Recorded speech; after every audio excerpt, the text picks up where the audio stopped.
Good afternoon. Today's book is Apocalypse Never by Michael Shellenberger.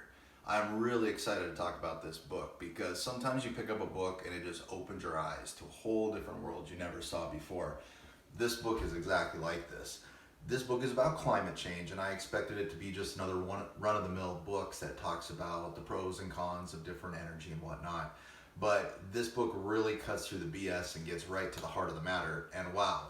This guy is brave. I mean, he talks about the political corruption surrounding climate change, and he doesn't pull any punches. He names names. What I'm talking about is I can't even say their name on this video because I don't want this video to get taken off of YouTube. So if you're interested in knowing about the people, the politicians, the businessmen that surround this topic and use it to their own benefit to make millions of dollars, if not billions of dollars, and don't care about the people that suffer around the world because of their policies, then this is an amazing book. Like I said, this guy is super brave. If he dies in a car accident within the next 5 years, trust me, it was not an accident because he goes above and beyond when it comes to naming names.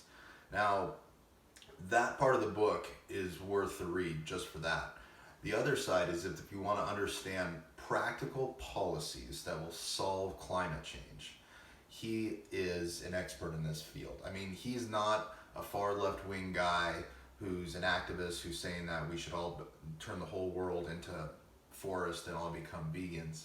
And he's not on the far right either. He's not being paid millions of dollars to push propaganda.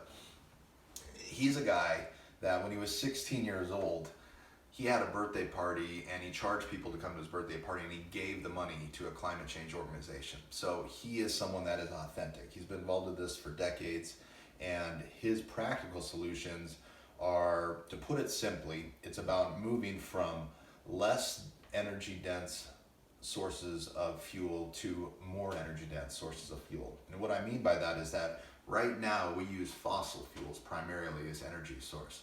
So if you want less energy dense fuel, you're going to move this way. On this side is solar power and wind power.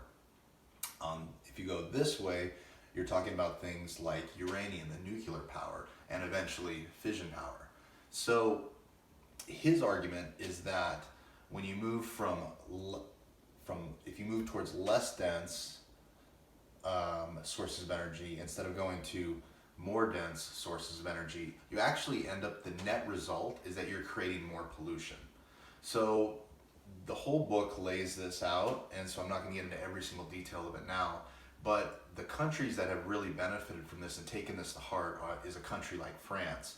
France and Germany both used fossil fuels at one time. Germany went this way towards renewables, France went this way to nuclear energy.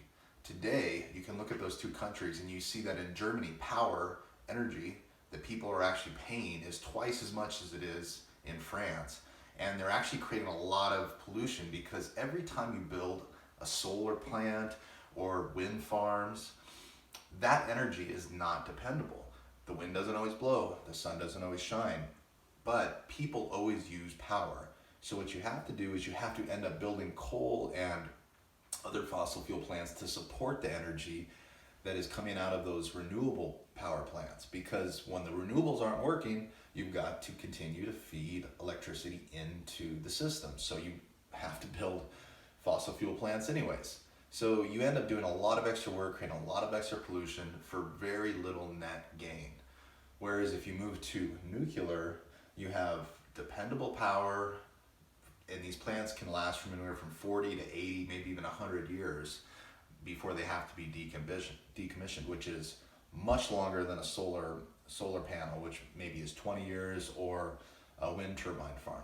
So if you're interested in the issue of climate change, you want to get flat, and you want to understand the political motivations and the players that are involved in making millions and billions of dollars at the expense of the rest of us, and you also want to understand the practical solutions to climate change, this is the book for you. My name is Aaron Cedino. Thank you for listening to my book review. Have a good day.